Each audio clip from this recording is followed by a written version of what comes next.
And we are live on everything. Welcome YouTube, Instagram, Twitter, Facebook, LinkedIn, and Facebook. Today, we are going to be talking about business listings. So, we're actually going to be going into Facebook today to talk a little bit about this group that Ryan and I like to frequent called Business for Sale by Owner. So, you can see it up here. And this is a pretty crazy group. It has over 700,000 members in it.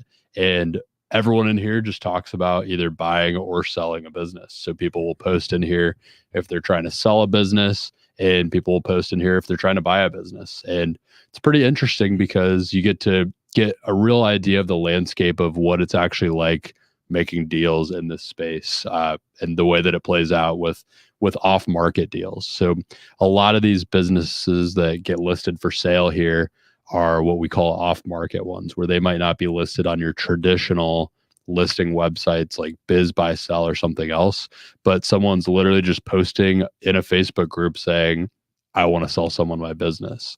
And there are some pros and some cons to this, and there are a lot of red and green flags to think about and be aware of. And Ryan and I wanted to make that our focus today, a little bit of red and green flags to look for in a potential deal. I mean, it's Facebook. You're gonna get for every hey, this is my business, you're gonna get somebody saying I'll offer you $1 and a stick of butter. So you always have to take it with a grain of salt, but there's a lot of lessons to be learned and insight to be gained from the ideal of what a broker or an individual is selling versus a buyer or somebody who's looking to acquire is going to be asking questions. So we're going to go through a lot of that today. So I think it'll be fun, be very educational on all sides. And I will say one thing I really like about looking through this Facebook group is it's a Wild West. So it's not necessarily where the best opportunities are, but you learn a lot because people put crazy shit in here. I'm not going to lie. So I think we'll get into some cool stuff here. We'll probably see some stuff we haven't really seen on the show before. But first, Ryan and I wanted to give a little bit of an update from the weekend. We added a couple tools to the tool belt of deal making this weekend by going to the franchise show here in Orlando. And it was a really good time, and we met some cool people. Ryan, what was your favorite takeaway from the franchise show this weekend? My biggest takeaway, I think, and the favorite thing that I learned was that there is an evolving franchise model that I wasn't aware of. When I thought of franchises, I thought of that very stringent, you put up the cash, the business helps with X, Y, and Z, and you have to get it moving. We met a lot of very interesting individuals who have been adapting and kind of trailblazing in the space, I think, with certain things like conversions, where small businesses can be brought into a franchise system through a sort of acquisition thing. And then we also got to meet a couple great lenders who gave us a good education on 7A and 504As, I believe it is, loans, and kind of the differences and the scales that you're looking at. And even some legal teams that specialized in not just franchise, but small business and IP. So I think it was a very good experience, even though obviously we weren't there for a franchisee. Talking to people who run them and kind of giving the questions that we have, we got a lot of good answers. It's definitely not, it's evolving faster than I think even we thought. Yeah, it's evolving quickly, and it's going more in favor of someone who is trying to get into franchising and not get taken advantage of. I think a lot of people have had poor experiences in different franchise opportunities, myself included. I probably won't tell that story here today because it's a rough one, and you've heard it before if you're close with me, but I got taken advantage of in a franchise situation before and lost a little bit of money from it. And it was a poor experience for me. And so coming out of that, I was a little bit jaded towards them. I didn't necessarily think it was the way to go. But like Ryan said, there's all these convertible models where, you could be, let's say you're a landscaping business and there's a landscaping franchise. Sometimes they'll help you convert your small business into one by just licensing some of the systems and everything, which is pretty cool. It just gives you a lot of options as a business owner. It could help you make it easier to sell.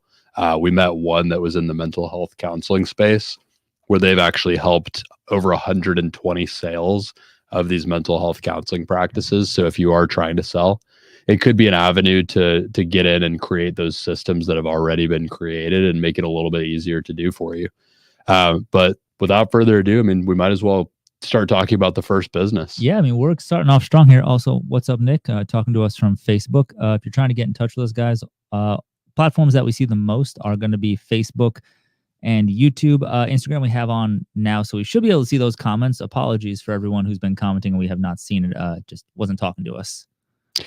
Yep, we are trying to make more of an effort to see all of those comments on every platform. We know you guys have specific questions to contribute, so feel free if you do see anything or hear anything that you have more questions about or want to learn more about. We love answering them, and we're going to be talking about buying and selling businesses here.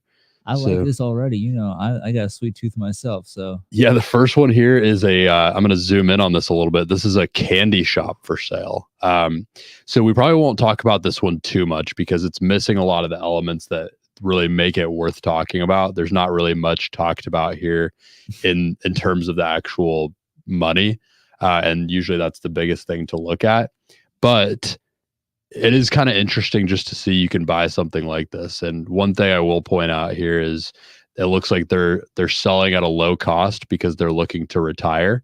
So one thing Ryan and I like to say a lot on the show is retirement is one of the best reasons you can look at when someone is wanting to sell as a reason to want to buy that business. There's this silver tide, they call it, of baby boomers that are retiring. And with that comes businesses that need to be taken over that they were once running and need to be run by someone else with capable hands.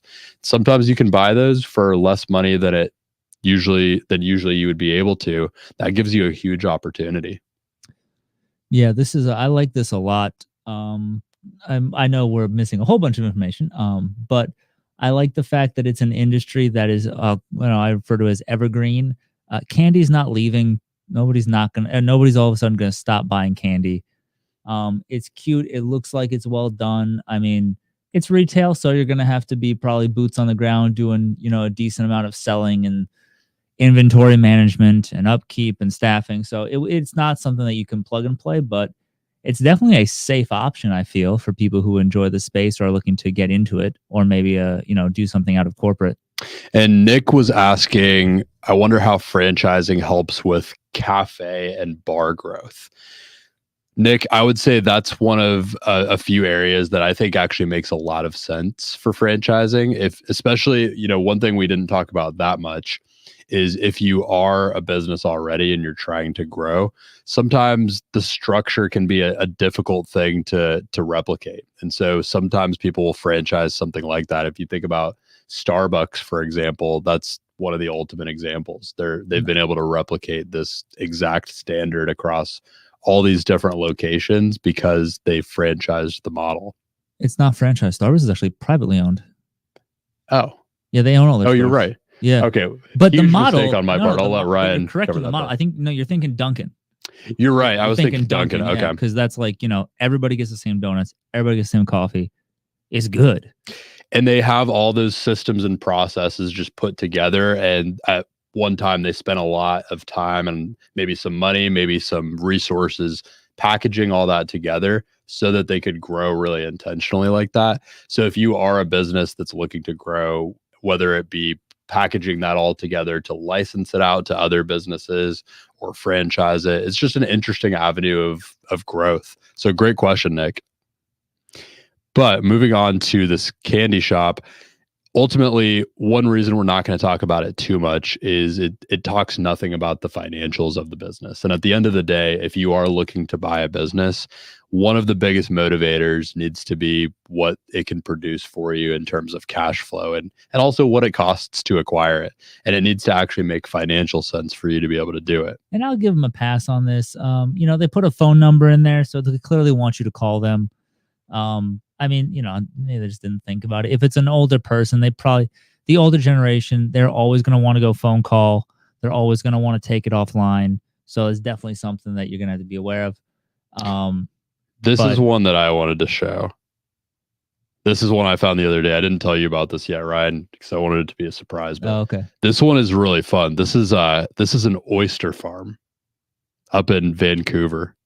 So this person has an entire farm of oysters where basically they grow oysters and they'll harvest them eventually, and then they just sell them to restaurants, restaurant groups, other like resellers, things like that. Just these big swabs of oysters, and they're selling the whole farm. Basically 500,000 oysters, all the space that they're being carried on. Looks like a really nice space. And they're asking $300,000 for this oyster farm. What are your thoughts on this initially, Ryan?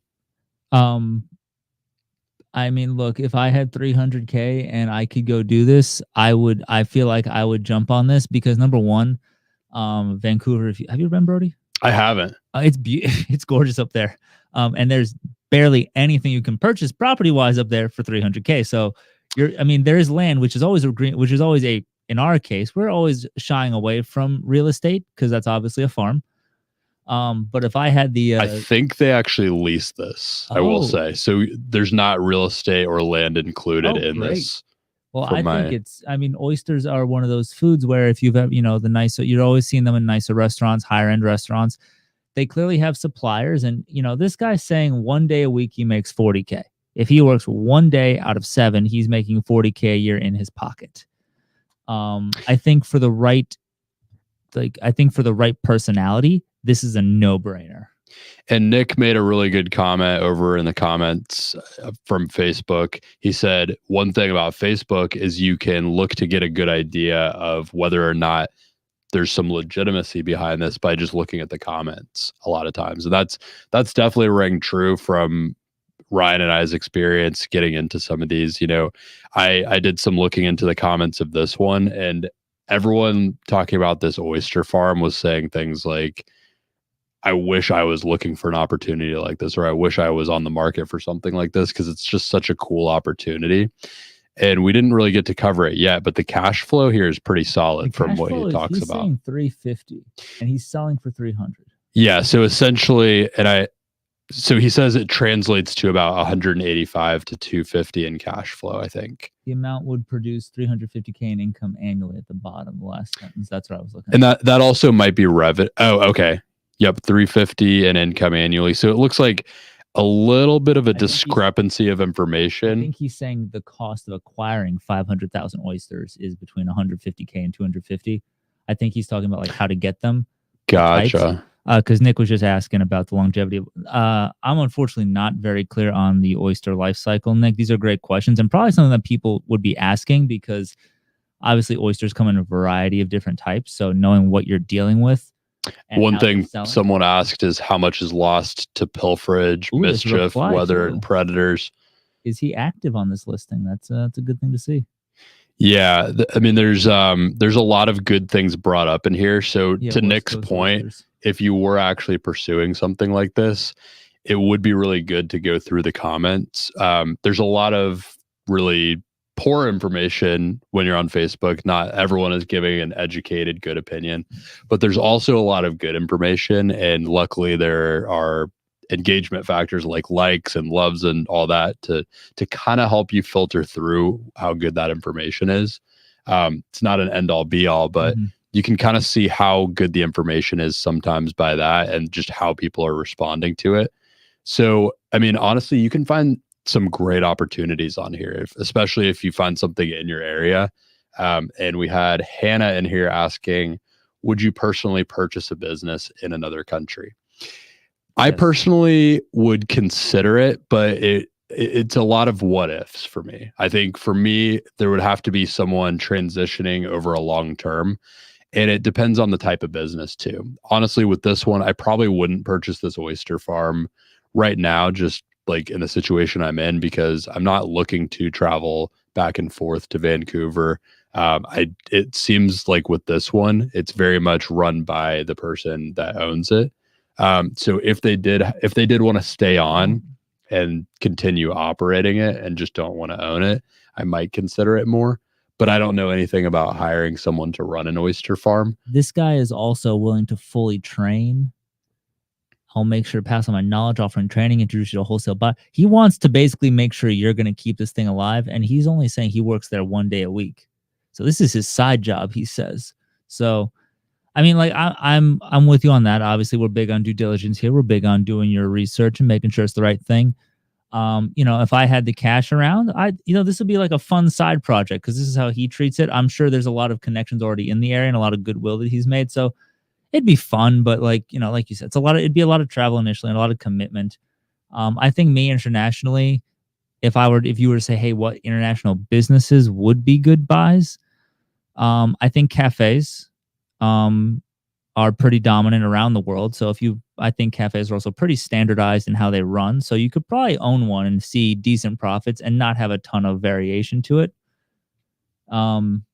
One thing I will bring up is I don't know if you're on here at all, Andrew, but my friend Andrew, who has been a broker for a long time, been in the acquisition space for a while as well. He is actually doing international deals now. And one of the reasons is because it's just not that prevalent internationally. And in some places like the UK and some European countries, it's a lot more commonplace, kind of like it is here. But in a lot of countries, and South America is one that he is working some deals in, they just don't even really think about making acquisitions or selling a business, buying a business. They kind of just expect that they'll close it down when they're done running it. And so he was telling me there's just a lot of opportunity in that space whereas it could be a little bit more competitive here. There's a lot of players going out and buying up these businesses and just a very standardized market here. In some other places like South America or other places where it's not as prevalent, there's just a lot of opportunity. Yeah, that's all good stuff. This is definitely one where I'd ask the owner if this qualifies for a visa. If you're looking to, if you're somebody who's looking to get out of corporate, maybe even get out of the country, opportunity like this may be a visa. There's a lot of reasons why a job like this would appeal to somebody. So honestly, this is one that if you were just looking to get off the grid and make some good money doing it, exactly.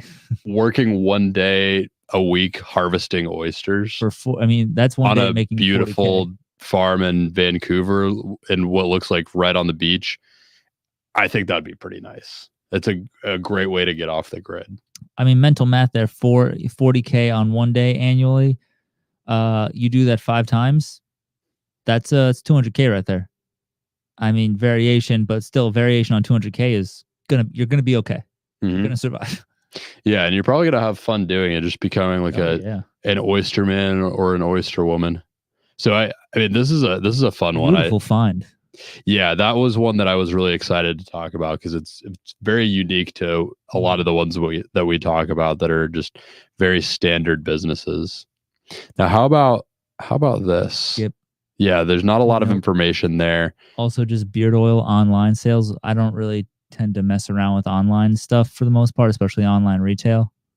And if they're not talking about the financials on the listing, not to say it's definitely a red flag, but it can be a little bit of one just because one thing it does show is that they don't really know what they're doing. If they're not listing the financials, they're clearly not that experienced in the space because they know that they're going to lose out on a lot of people that are potential buyers just by virtue of, they're going to be like us and they're going to glaze past it.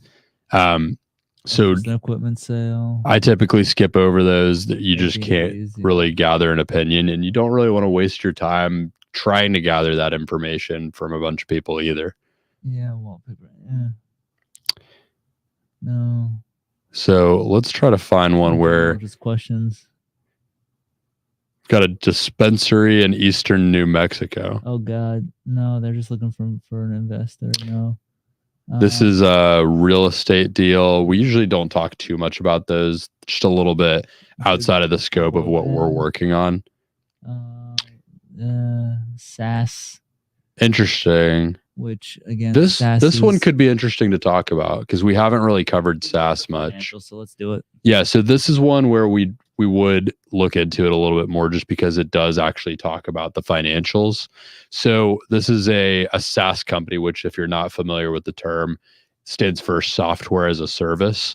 So that basically means they've got some kind of like software that they either created or bought that has a number of different customers that are paying for it on a subscription. And so this particular one is in the trading niche. I would imagine that's financial trading.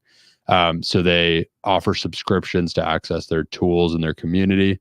It's got $230,000 a year in total revenue with 90% profit margins. So really good margins.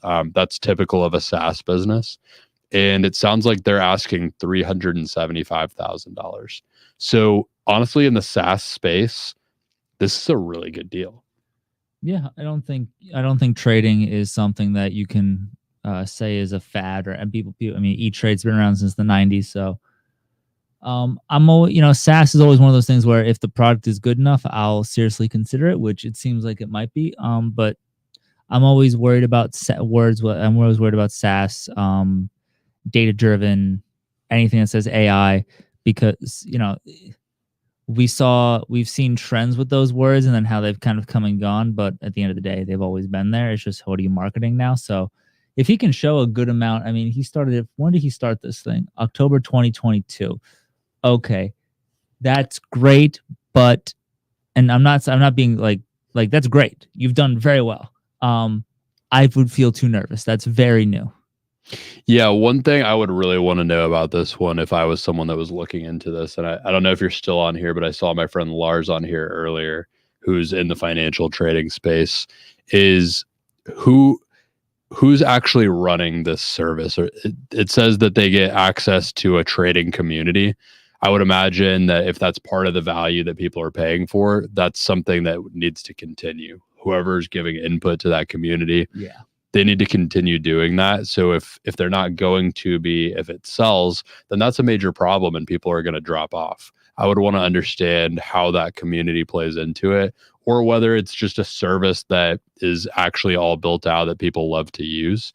And I mean, I would also want to understand with a SaaS business just how many people are dropping off every month. That's usually referred to as churn.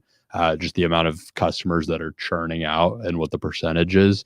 And that's really important because if it's going to be growing a certain amount, but if a lot of them are not sticking around, then that subscription revenue that you're getting isn't going to be sticking around either. And that's ultimately what you would be paying for here. What's your ultimate opinion on this one, Ryan? Too many variables, too much. It's a baby. And I understand that, people, I understand, we were talking before we went on the air, shiny object syndrome. All entrepreneurs get it at one point or another. And, I think when it comes down to it, he's looking for an exit to put into a new project, which is all well and good, but it's hard to, I think, say that my business is doing X amount year over year when it's only been like a year or 2 years. Like, you need that longevity to make that price tag worth it. So I would say, not that he can't get something close, but to me, too young, too varied. I don't want to get involved, especially this stage. Yeah, one thing Ryan and I both look for when we're looking into a business that makes sense to acquire or to partner with in some capacity is that they have made it over that initial hump. And so, I mean, the stats on businesses that fail before the 5-year mark are pretty vicious. A lot of businesses do fail before they get to 5 years old. So when we see a business that's made it past 5 years, especially past 10 years, that to us is a sign that it can make it through the ringer. It's got that longevity and it can last a little bit better. When we see one that literally was started 2 years ago or less, it's not the best sign. I mean, as far as having that longevity. But in this case, I mean, this could be interesting for someone who knows a lot about the space, like someone who's looking to grow something like this. It is, at the end of the day, it's a pretty good deal if you know a lot about this space and how to keep it up.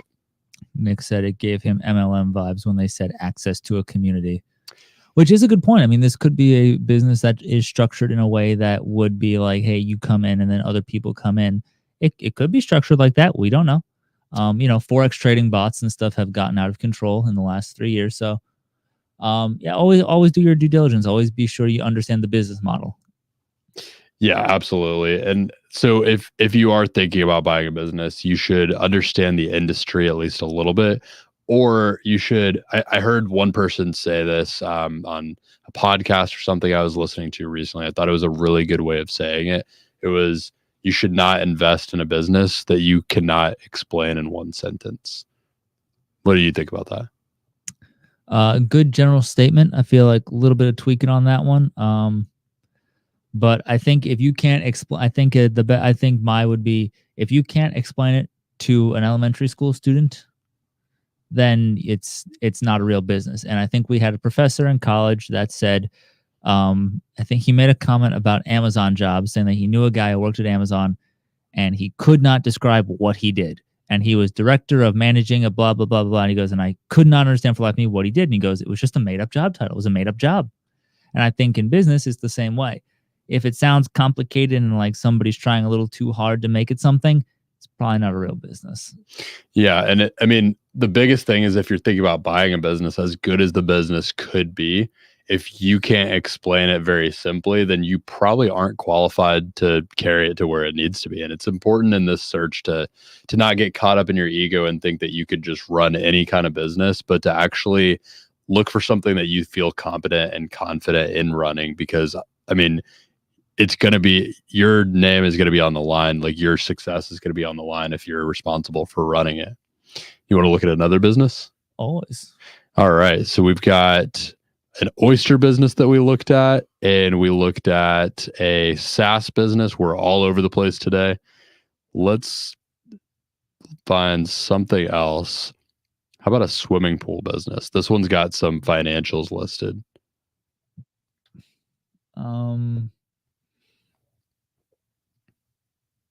I mean, it's got a little bit. I mean, we see pool businesses all the time. They're notoriously difficult from what I've heard. Just staffing and maintaining timely and service-based stuff. It can all be very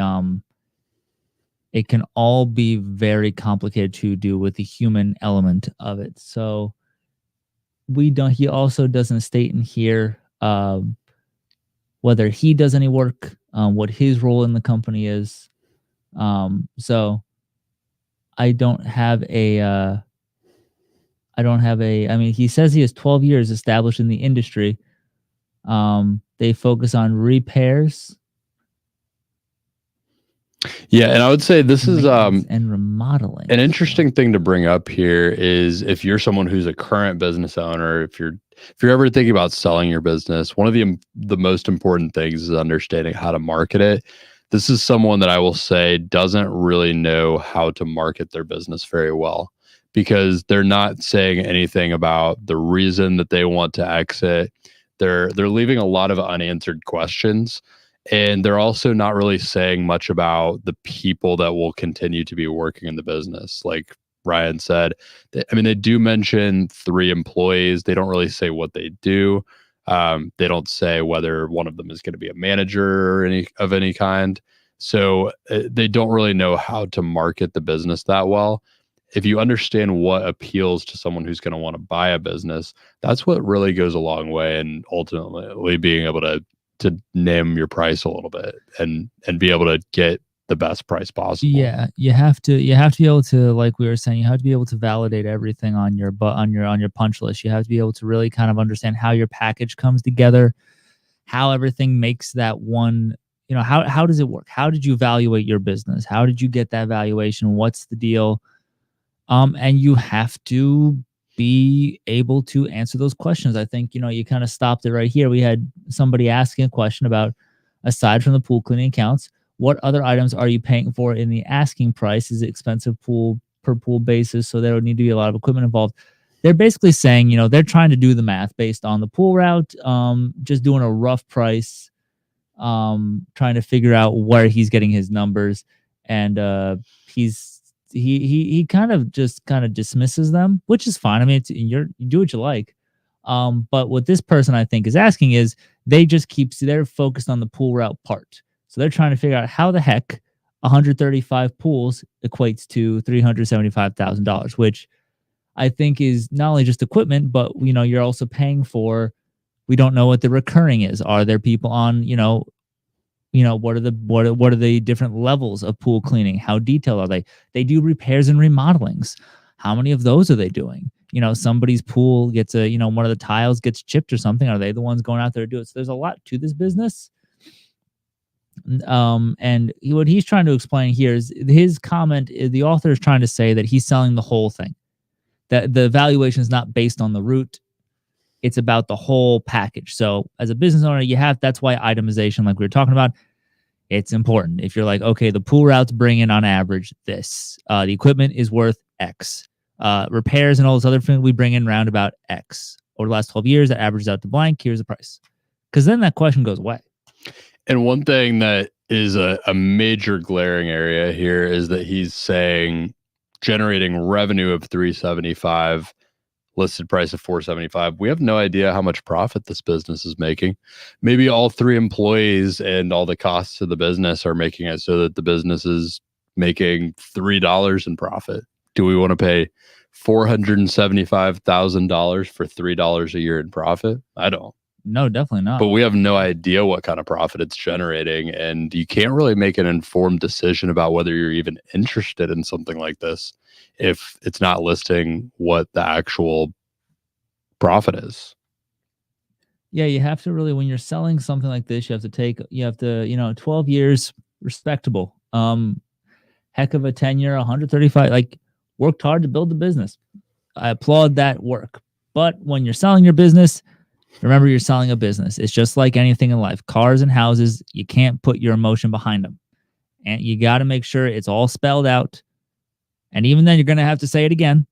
But remember, if I don't know that the business, if I don't know the difference between revenue and income, or revenue and take home, we'll say, there's no, that price means nothing to me. It's worth $10 in my mind. But that's where the breakdowns are so handy, because you can really clearly spell out what you're asking and why. So you would pay $10 for this business? Oh, easily, yeah. Even if I'm netting 3, that's it's only 4 years and make my money back. Yeah, something crazy could happen. You could end up netting at $20. Yeah, oh yeah, doubles. Debt-free, baby. So let's look at one more. A lot of people trying to get in the real estate game again, but that's never. There's always one thing to point out is, again, just to point out, like, something you don't really want to spend a lot of time looking at. There's a lot in here that just don't say anything about the financials. This person has no idea what they're looking to acquire. A lot that list that they're for sale don't really say anything about their financials. So ones like that, it's just hard to make an informed decision. And lots of gross profit doesn't really tell you anything. Lots could be $5. It could be 5 million. And this is how you know it's a real business owner, because most business owners aren't thinking like business sellers or business brokers. So they're, for the most part, they think if they give out the numbers, they're going to get, they have a fear of it. They have some sort of a resistance to giving out that hard information. And that couldn't be further from the truth. A guy who gives you an offer because he doesn't know your price isn't lowballing you. He's guessing. This is interesting. I think we'll skip that one because it doesn't have enough information to go off of, but I do want to keep looking for another one in here. Let's see what we've got. And the reason we haven't really covered this Facebook group before is there's a lot of sorting through a bunch of random stuff we have to do before we find anything real to look at, like you've seen in here. Some of the listing sites tend to be a little bit easier. They're more curated. It's just easier to find what you're looking for there. But that also is a reason to look here, because not everyone's going to do the work to sort through all of this. Oh yeah, we have a question from Nick. Who would you rather buy from? A mom and pop seller or an actual legit broker/firm? That's a really good question, Nick. So, Nick, to the question of would I rather buy from a mom and pop seller or a broker of some kind, I would probably rather buy from a broker. I think it's just more likely that they're going to be able to communicate the real state of the business. However, I would want to talk to both. I would want to see whether their stories are both lining up. I would want to see whether there's anything that the broker didn't tell me that the person selling the business does tell me. I would want to talk to both, but I think I'd rather buy with a broker involved. But the argument for buying without a broker involved is it just makes it a little bit easier to close the transaction. I think the benefit of doing it is that things are going to be done a little bit more above board. It's going to be a little bit more of a smooth process, especially if you're doing it for the first time. But the other thing is that there's a commission that needs to be paid out. Someone has to pay the 8 to 12% that broker is going to make.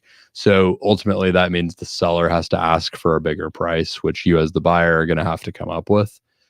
So there's a little bit more leeway to make a deal without a broker, but there's kind of pros and cons of each. What about you, Ryan? I am in a similar boat. I think that the broker provides a layer of protection and just kind of legitimacy to those initial transactions. You're always going to get the quote better deal with the mom and pop store. But unless you've been seasoned into how to look into stuff, or you have the resources to put all of that stuff through the proper due diligence, because Brody, you work with a broker and you work on, representing people who are trying to sell. How much, they got to go through a good amount of due diligence in your brokerage before the brokerage will even put their name on them. We're talking CPAs, right? Digging into stuff. So you're kind of going on a handshake and a prayer, and hopefully a friend who knows what they're, or yourself who's educated enough to read into their financial statements. But that basically that 10-12%, that's your peace of mind fee, especially your first couple times out. It might be better to do that because at least that somebody's putting their stamp of approval on it, that the IRS isn't going to come for you. Yeah, I think peace of mind fee is a really good way to put it. It's you knowing that some due diligence at least has been done, and it's another person to think of things that you might not think of things to look into, questions to ask, that kind of thing. That being said, it's really important to keep in mind that in most cases, the broker is going to be representing the seller, not the buyer, not you, the buyer. They're going to be much more vested in, representing the seller and doing right by them. So not to say they're not on your team, but they're definitely more on the team of the seller most of the time. So it's important to just have that consideration. The seller is the one that's paying their bills. So you should just know that and kind of understand the pros and cons of each. Did that answer the question, Nick, though? Just let us know, and feel free to ask more as well. All right. Do you want to look at one more? Yeah. We've been trying to find one. A lot of silliness going on. Let's see here. This is someone looking to purchase one. No. Marine repair business with no financials. Nope. Interesting. Oh, it's a messy little office up there. Yep. That scared me. No numbers. The contracts bring in. It's a very small one. Yeah. I don't know. We could talk about this one. It's a small one, but it's worth covering. So it's a. They're only looking to sell part of it. This is interesting. I would want to understand why they're only looking to sell part of the business. They're basically looking to sell a few accounts. Now, I did help someone with.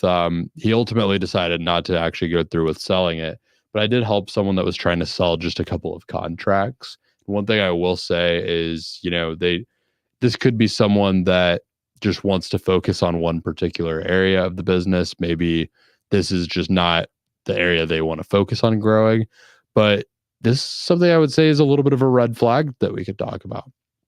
If they want to sell part of the business, you got to take a step back and think logically that there must be a reason that they want to sell part of the business, right?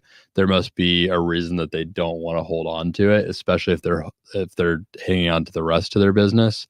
So, I would ask questions about that. I would say, well, why do you want to sell this part of your business if you're still keeping the rest? And just look for inconsistencies there, because if they are trying to sell this part, there's probably a reason behind it. Yeah, they're really trying to. There's something going on here, although we don't really get much of the explanation, because apparently they are still operating. I thought maybe the junk business was attached to maybe some other services, but no, it seems like he has a junk company, and just this one area is being sold. Maybe maybe he's got to pay some debts. Maybe he's trying to get some stuff down. This is a quick way to do it. But interesting is that he's saying they would sign a non-compete basically for 2 counties where the businesses are located after the purchase. So he is essentially signing over territory. Hey, what's up, Dylan? We are looking at buying and selling businesses in case you got any questions. Dylan is in the space of entrepreneurship as well. So Dylan, if you're listening, throw away any questions you've got about buying or selling businesses. We are basically talking about everything involved in between. What you should do if you're trying to sell one eventually, what you should do if you're trying to buy one, maybe grow through acquisition. Dylan's got a couple of businesses that he owns. So definitely let us know if you've got anything on your mind. But we're basically talking about a junk removal business. I mean, I would just want to know why. I think that's the first question. It's small, manageable, it looks like, but what's the deal? Why 2 whole counties are you giving up? Yeah, they say that the contracts that they're selling are bringing in $85,000 plus yearly, and they want to sell them for $30,000. So it sounds like they're taking quite a loss on this. But I don't know. I would want to know why as well. I would want to understand whether they're still going to be giving input and help with the business, things like that. But not really what I would be interested in pursuing more. It's whenever you're just buying a couple contracts, you don't even know if those people are going to continue their contracts with you afterwards. Oh, no. We got a question from Dylan. So he said, I consulted with clients who bought and sold their businesses. What's your favorite part about brokering the deal and helping the clients? So I usually partner directly with the brokers rather than doing the brokering directly, but I have technically brokered a couple of my own deals. My favorite part is just the creative process of it. I would say going to the table and trying to find solutions that aren't immediately on someone's mind, I think is the coolest part of it, because a lot of times there's these solutions hidden underneath the surface that people don't even think about, that aren't even on their mind. I talked to a business owner today who was very all in on growing his business very quickly because he's getting more leads than he can handle. So his first assumption was that he should bring on more people, and that those bringing on more people would help him scale things up. And one thing we mentioned is that he could even look to acquire an existing business and bring that business in and just grow that way, and have the team already, bring that team into his operations, have them just do a little bit of both types of work or something like that. And it's just something he hadn't even thought of. And it became a very attractive proposition for him because he hadn't thought of growing that way. So I love the creative process, and I love seeing the light bulb turn on when someone hears about a way of growth or a different strategy for their business that they hadn't thought of before, that they think could bring them where they want to go. What about you? I mean, I haven't done any brokering of deals myself as of yet. However, when designing and proposals and, coming to the table for somebody to give them the tools to make sure their deals are as smooth as possible, it's arming the client with the proper questions and the right questions, and giving them the notes to be able to speak confidently, as because most of the time they want to do it themselves, and that's fine in my experience at least. But I don't want anybody going in and being kind of, we all know there's a broker style where it's you kind of come in, you're stomping around, you're throwing out big numbers, big things, move. It's playing that game against them, being like, take it slow, take it easy, ask these questions, get these answers, and say, I'm not doing anything today, but I'll be in contact with you. And then sitting on that information and really digesting what they just absorbed, because as they get smarter, so do I, and we all kind of win together that way. I love it. And thank you for the question, Dylan. I appreciate you jumping in. And yes, we would love to collaborate with you at some point. He said he'd love to collaborate with us sometime in the future. Let's get him on the show. I know Dylan has a marketing company. He helps a lot of small businesses. Great. Specifically some in the home services space. Very good guy. Yeah. Anybody in the chat, you want some marketing help, go hit up Dylan. He's probably got some help for you. Also, Nick made a comment that maybe they're selling due to legal changes or law changes, And he was mentioning how there's a lot of smoke shops and kava bars that have been thinking of exiting since the Delta 8-9 ban. I don't know what that is. I'm not super familiar with the space, I will say, but I do know there's a lot of kava and smoke shops on the listing websites that I've seen. I actually had someone refer the owner of a kava business to me that wanted to sell. And unfortunately, he didn't really have much of the infrastructure set up to be able to, wasn't really well positioned. So I kind of directed him on some things he could do to get it more in place. But I believe that is a type of substance of either CBD or THC or something like that got banned. So that probably leads to a lot of just difficulty in growing those businesses. The kava root is very complicated, and it's there's a lot to read on it. I've done quite a bit of due diligence and reading on it myself because I'm fascinated by it. But much like anything, too much of it, your kidney will shut down. But you can drown on water if you drink too much. So it's interesting what we ban and kind of what's getting sanctioned. But if you have a kava bar, you have a really good opportunity to just open up like a small restaurant cafe at that point. If you've already got the food and beverage infrastructure, you may as well do the pivot, get a liquor license, but like offer other stuff. Because most kava bars, if I'm correct, they offer food and, other stuff. I've only really been to a couple, but actually usually they don't. The most I've ever really seen offered is like a couple snacks. Like there's one here in town that has like Cliff bars, pretzels, stuff like that, but they usually don't offer food. No. Really? I feel like that is the way to go. If you own a kava bar and you're worried about it, start getting your customers into, just some nice, some food. Start offering food. Oh, Nick. Oh, okay. Yeah. He said it kind of gives you a high similar to weed. So, okay. Yeah, it's a cool type of place. Nick and I actually met at a kava bar. So I mean, there's a lot on the market right now just because of some of those regulatory changes. I think people are getting cold feet and wanting to sell because of that. The really tough thing about that is if you have a major reason like that for selling, usually when people are looking to buy a business, they're going to know those things as well, or at least look into them. So they're probably not going to want to buy it either if there's a major reason for selling. So those situations can be very difficult.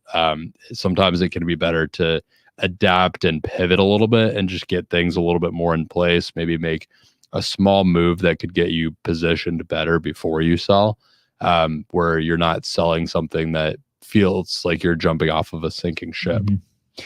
Now, with that being said, I mean, I know we've gone through a couple of businesses here. Ryan, what were a couple of the major red flags that you saw through some of the businesses we talked about? Because we wanted to hone in on a couple of these red flags that you should be wary of when you're looking into buying a business. I mean, the biggest one, I think we saw it a dozen times. It's a lack of information and financials. I think people get scared of sharing their numbers. They get nervous. They feel like for some reason that's going to be disadvantageous to them. But what it boils down to more often is that if we don't know your business, we're not likely to reach out. Like if we don't have the baseline, I'm not going to bother calling you or messaging you. So I think when you give that kind of upfront of revenue breakdown equipment, and you explain your price, that filters a lot of that stuff out that people sometimes don't like, where they're like, oh, I'm getting lowballed. Well, did you rationalize it? Did you show what you had? So I think that was the biggest red flag, and that was the most consistent across the board. Yeah, I would say so as well. Lack of financials, to me, that communicates that you don't really know what you're doing. You don't have a great understanding of how this space works. It also communicates that there might be something to hide. If you're not showing what the financials are, maybe there's something to hide, or maybe you just don't want to do the work to put them together, which in that case, I mean, the business is probably not that well run to begin with if the financials aren't put together. So that's one of the big ones I saw as well. The other thing I would say is, as a red flag, is lack of transparency about the reason for selling. Now, sometimes, especially in this Facebook group, they might just not think to share that. But if people are asking in the comments and they're not answering, then it's a little bit of a red flag to me. Oh, I agree. And I think this is a pretty good segment. Nick asks, can you buy a business and treat it like a fixer-upper, like in real estate? Would it be worth it? And I think that all depends on how much like a fixer upper, how much money do you have and how much time do you have and how much experience do you have? You can buy a business that is, I guess, quote, on the downward trend. And if you think you have the secret industry sauce to bring it back to life, go ahead. But just like in real estate, you're going to be dumping cash into it. You're going to be making a lot of purchases, a lot of changes probably. I mean, you might be shifting a whole market segment to your business because the other one is completely tapped. Yeah, Nick, to that question, the question of can you buy a business and treat it as a fixer upper and then eventually flip it? Absolutely, yes.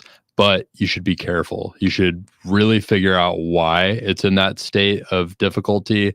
And it should be very obvious to you exactly what you would do to turn it around. And it should be something along the lines of something you've already done, because you definitely don't want to get yourself in a position where the business is failing already and you don't know how to get it out of that state. But if it's something where you see, if you look at it and you're like, I literally can't believe they're not doing this, or I literally can't believe they're doing something this way, and you know exactly how it needs to be fixed, then yeah. I actually, a friend of mine told me about a company where these guys will actually acquire an interest in a business that's failing, that's filing for bankruptcy or is on the verge of filing for bankruptcy, and they'll basically come in and they'll fix it up and they'll turn it around, and they might sell it or they might just hold on to it, but they'll get anywhere from 15 to 40% equity for basically coming in and running the gamut with this business and like putting their marketing on it, their sales on it, their whole team on it. And they completely turn these businesses around because they're just being mismanaged in the first place. So it can absolutely be done and people make really good money doing it. But Nick, I would be really careful if you are considering this, really do your research. The other side of that coin, though, is if you are careful and you do your research and you find the right opportunity, you could get a really great deal, because if a business is failing, you know, they can't really, they're not in a position to negotiate much of a price with you. Yeah, it's a landmine. It's a minefield for sure. You definitely want to make sure you got your ducks in a row, especially like the money beyond anything, because you are going to be throwing stuff into that business because odds are it ain't cash flowing, or at least it's not doing well. So if it's right up your alley, go for it. We'd love to hear about it, especially any experiences that anybody watching has with doing fixer upper business or any fix and flip businesses. I mean, I think even like the large big guys, the private equity companies do a lot of that, where they just grab them up and they just install their own teams in there and not really fixing them up. I guess they just kind of make them theirs instead, but they got cash on cash on cash to do that. And enough money will fix a lot of things. Yeah. I mean, enough money can get an entire new system set up and shortcut time that it takes to set something up. But if you don't have the money and you don't have the time and you're also trying to turn something around, it can be a really difficult position to jump into.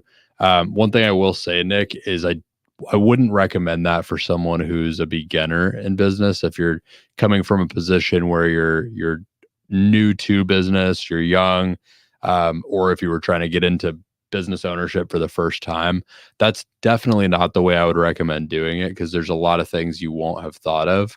And there's also a lot of people you don't know yet. There's a lot of people you need to meet and bring into your team and into your circle.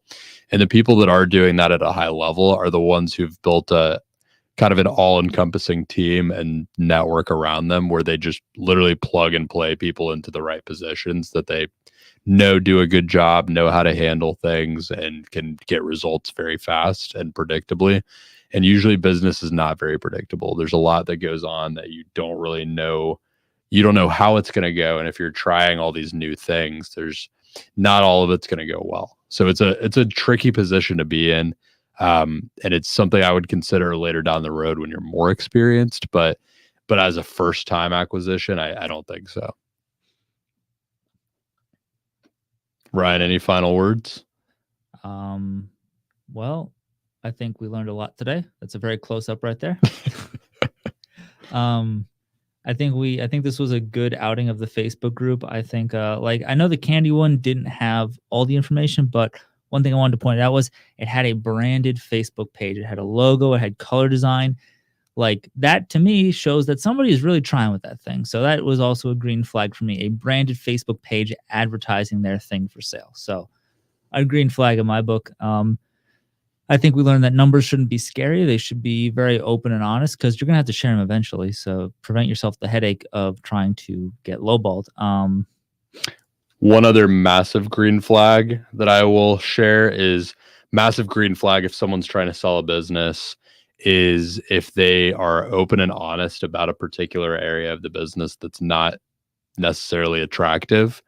And so, for example, if the candy shop had said, we did have some trouble with this particular thing, but we've done this to address it, and here's what a new owner would need to do. That's a big green flag in my book, and it will influence the sale and how much it should sell for. But the fact that they're forthcoming about that is just, it signals that they're going to be honest about most things going on in the business. So just another good green flag to look for. Yeah, all good stuff, all good things coming out of this group today. Because it can be pretty wild, whether or not we're going to get anything good. But yeah, no, I feel like everything that we've seen today has been good. I think if we're going to go for our winners and losers of today, for me, the winner going to be the oyster farm, man. I love that oyster farm. I love that one. I love the numbers. I love the transparency. We saw the comments. He gave everything, and people were like clapping. They were celebrating him. People were foaming at the mouth for that. Half the people were like, I can't even buy this thing, but I'm so happy you did this. Like, people were just supporting him, like hoping to get him traction. So like, share the numbers. People will support you. They'll be like, hey, come and talk to this guy. Look at these numbers. They're great. I would say my Get It Together award goes to the pool route. You can't let the mix of emotion and pride get into those reviews. You got to give us the numbers. You got to tell us, like you said, are you making $3? You're making $300. Like, you got to give the numbers. You can't just go around getting upset with people for asking numbers. Definitely not. You got to have a good package thing together if you are trying to sell a business and really understand how to communicate it. But on that note, I agree. I think those are the winners and losers of the day. It was interesting taking a peek into the Facebook group because it's a lot different than just going on to live listings, but it gives you a little bit of a peek into some of the outside conversations that happen. It gives you an interesting view because you see the perspective that people take when given information about a business. So I think it's good as a research tool, and you might just end up finding a really good deal in there if you're lucky as well. But on that note, this has been Deal Flow Live. I've been one of your hosts, Brody Vinson. I've been Ryan. And we will do this every Tuesday night, right around 6 p.m. Eastern Standard Time, give or take.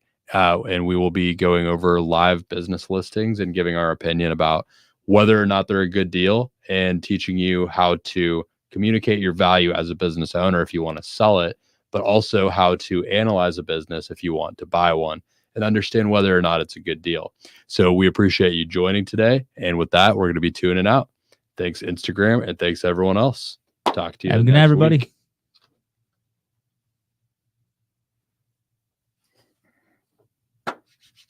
All right.